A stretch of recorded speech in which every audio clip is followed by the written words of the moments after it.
Takole je koprska mladina, ki se ukvarja z alternativno kulturo, danes pred koprskim mladinskim centrom prižigala sveče v znak žalosti in obupa.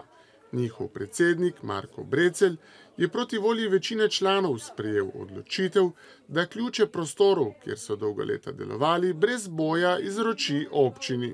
To je pač zelo hinavska poteza, ker s tem v bistvu onemogoča delovanje vseh ostalih skupin, ki se tu združujejo, organizirajo razne dejavnosti, koncerte in mislim, to ni način delovanja.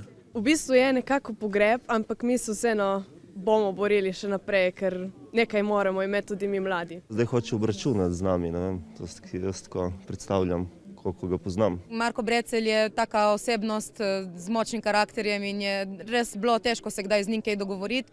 Brecelj pravi, da je z odločitvijo želel disciplinirati člane društva, se da ti niso izvajali svojega poslanstva, ter da jim je vse skozi šlo le in samo za koncertni prostor. Smo na razkrižju.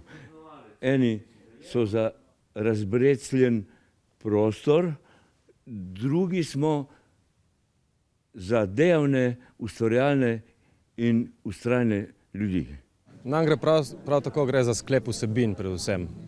Ampak mi naše dejavnosti ne moremo izvesti brez prostora. In to, da v zadnjih letih tukaj ni bilo narejeno dosti, ni res.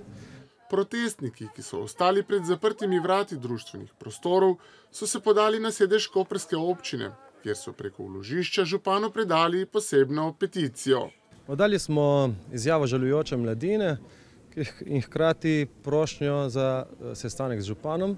Večino sedaj zanima, kdaj bo predaja ključev in ali se bo to tudi zares zgodilo. Brecelj na to odgovarja. Odvisno je od kimoglave občinske uprave.